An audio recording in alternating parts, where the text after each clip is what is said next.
Então, olá, boa noite. Eu sou Gustavo Vieira da Silva, eu sou aluno do curso de Música na modalidade à distância pela Universidade do Estado do Rio Grande do Norte, a UER. Pois bem, esse vídeo tem como propósito elaborarmos a atividade prática da unidade 1 da disciplina História da Música Ocidental 2. O que é que essa atividade estava nos propondo? Nós deveremos escolher uma das formas instrumentais que foi discorrida na mesma, que seriam o concerto, a sonata ou a sinfonia, ou uma das formas verbais, que seriam a cantata, o oratório, a missa ou canção. Além disso, deveremos escolher um dos compositores do período dentre os principais e discorrer um pouco sobre os mesmos. No meu caso específico, eu escolhi a forma vocal cantata e o compositor Múzio Clemente, 1752-1832, para comentar e discorrer sobre os referidos. Então, primeiramente, eu irei abordar um pouco sobre a forma vocal cantata e sua importância. Então, a cantata ela é um tipo de composição vocal para uma ou mais vozes, com acompanhamento instrumental e às vezes também em coro, ou seja, que a gente vê a questão da diversidade da cantata. Ela tanto pode ser acompanhada em forma instrumental com algum instrumento ou com coro, o que diferencia de outras formas vocais. Então, a cantata ela teve origem nas madrigais medievais e surgiu para se diferenciar das tocatas, que eram peças unicamente instrumentais. Então, vemos aqui a diferença já da cantata para outra forma vocal, que era as tocatas, certo? Então, as tocatas, como foi bem frisado, eram feitas unicamente para questões instrumentais. Já a cantata, ela tanto poderia ser feita para questões instrumentais como para coro, que se diferenciava dentre as outras formas vocais que irão ser salientadas. Então, dando continuidade, a mesma pode ser entendida ainda como uma composição musical de inspiração profana ou religiosa, praticada inicialmente por monges europeus durante a Idade Média. Então, a cantata ela ainda pode ser incluída na questão religiosa. Tem muitas influências que podem levar a essa questão. Então, monges europeus durante a Idade Média, eles começaram a utilizar a cantata. E nisso ela foi criando variações que foram se consagrando ao longo do tempo. Sua estrutura pode ser empregada tanto como coro musical quanto em voz isolada, enquanto a letra é basicamente orientada por conceitos metafísicos e relacionais. Então, frisa mais uma vez o que eu havia ressaltado anteriormente, a variação e a diversidade da forma vocal cantata. Ou seja, ela pode ser usada em coro como instrumentos. Ela é muito pertinente, ela é muito conhecida em dada época. Isso fazia uma diferença enorme naquele tempo. Então, além do mais, a cantata é um termo com definição volátil na história da música ocidental. Ela tem sido usada para descrever vários gêneros musicais vocais, tanto sacros quanto profanos, geralmente escritos para coro e orquestra, ou solistas, vocais e orquestras. Aqui a gente vê mais uma variação e mais uma importância da forma vocal cantata. Ela poderia ser escrita até para vários gêneros, né? A diferença das músicas vocais, como para coro e orquestra, certo? Profanos, solistas, dentre outros. Então, vemos uma variação, vemos um auge muito grande dessa forma vocal naquela época. Então, durante o período clássico, ocidentais, iluministas de razão tornaram a cantata e outros gêneros corais antiquados. E a música dos serviços luteranos consistia em hinos congregacionais, compostos ou adaptados para novo estilo galante. E aqui foi um tempo que a cantata quis, né, de acordo com o período clássico oriental, como foi surgindo novas formas, a cantata quis realmente dar uma baixada, como a gente pode dizer. Porém, né, ela se elevou, não perdeu o foco, né, continuou, né, consistindo em hinos voltados para a questão de corais e instrumentais e continuou no auge. Foi apenas um ápice que tentou ocorrer, porém de forma que não teve muito sucesso, né, com os serviços luteranos, que eles insistiam em hinos congregacionais compostos aos novos estilos galantes, né. Aí tentou fazer com que o estilo da forma vocal cantata ela pudesse cair. Só que Poderia até ter acontecido ela não conseguir manter o auge como tinha naquele tempo por muito tempo.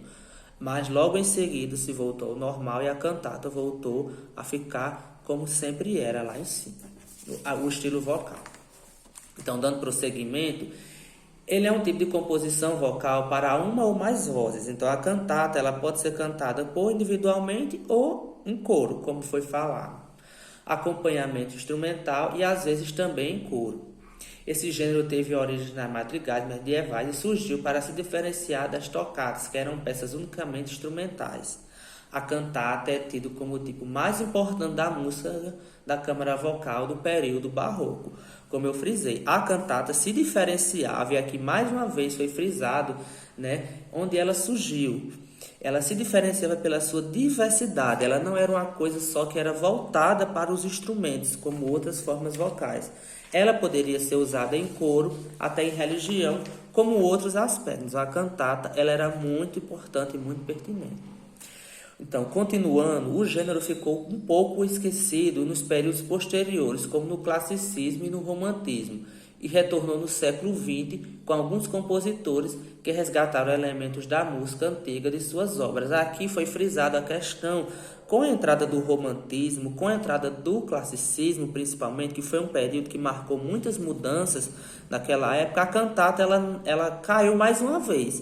Ela desabou um pouco, certo? Saiu do auge, saiu de cena, para aquelas épocas do romantismo e classicismo darem uma ênfase maior nos seus gêneros.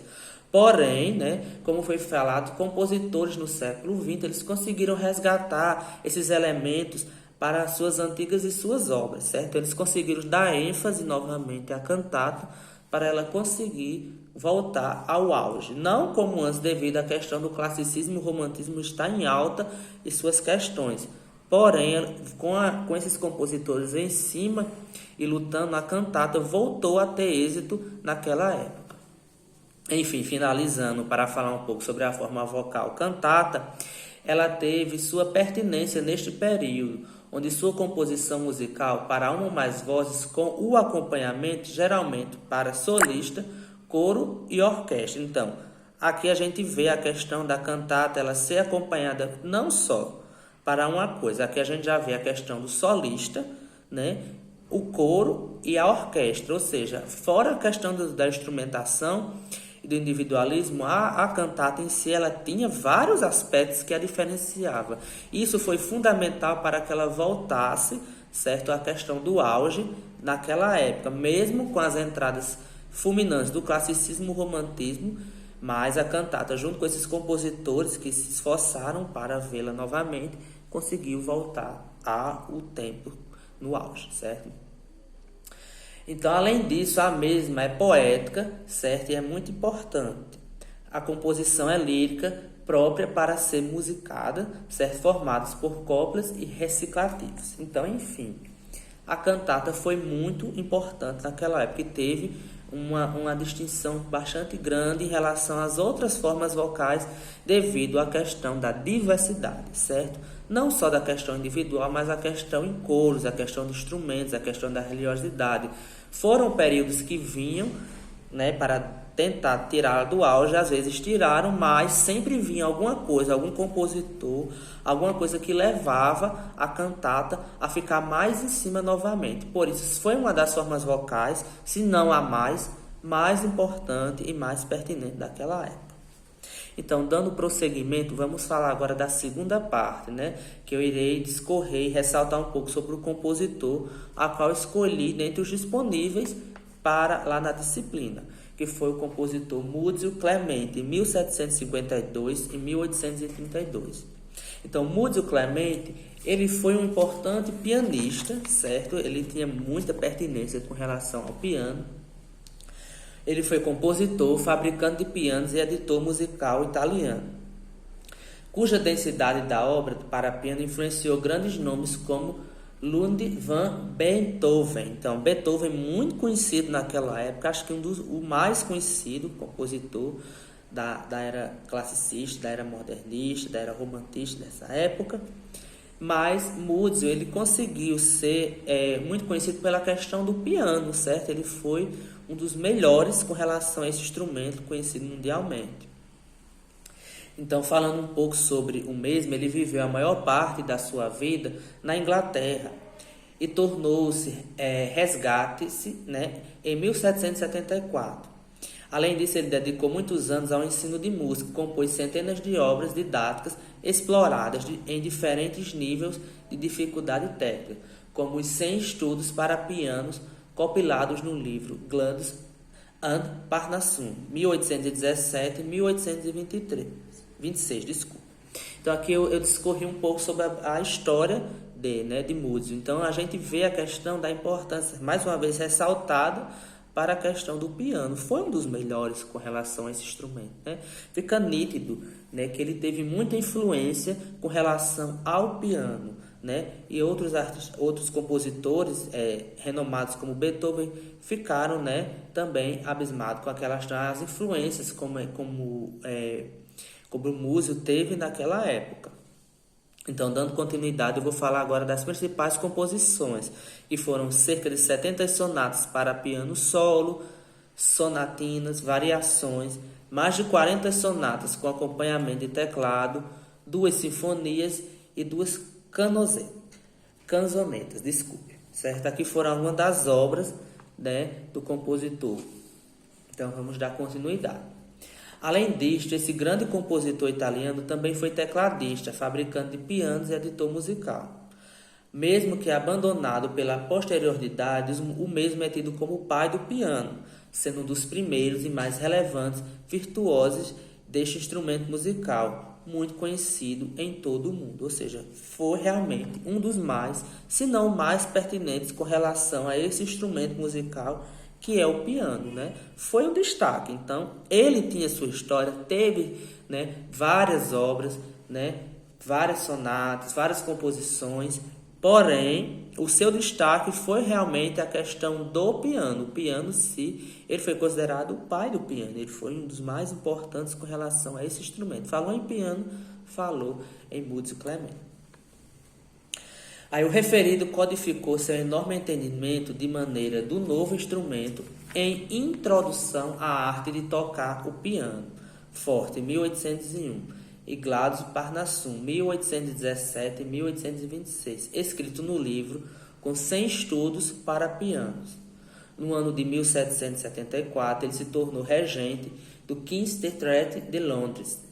De 1780 e 1785, fez algumas turnês como pianista pela Europa, onde se dedicou ao ensino da música e em 1798 instituiu uma editora de música e de fabricações de pianos, ou seja, era voltada especificamente para a questão dos pianos. Fez turnês, conseguiu várias coisas com relação ao piano, tanto que ficou conhecido como o pai do piano, ou seja, ele foi muito pertinente, importante naquela época em relação a esse instrumento musical, certo? Ele deu ênfase, ele deu brilho à questão do piano, né? Muita história, certo? Muita experiência além disso e muita relevância, não à toa que foi considerado o pai do piano.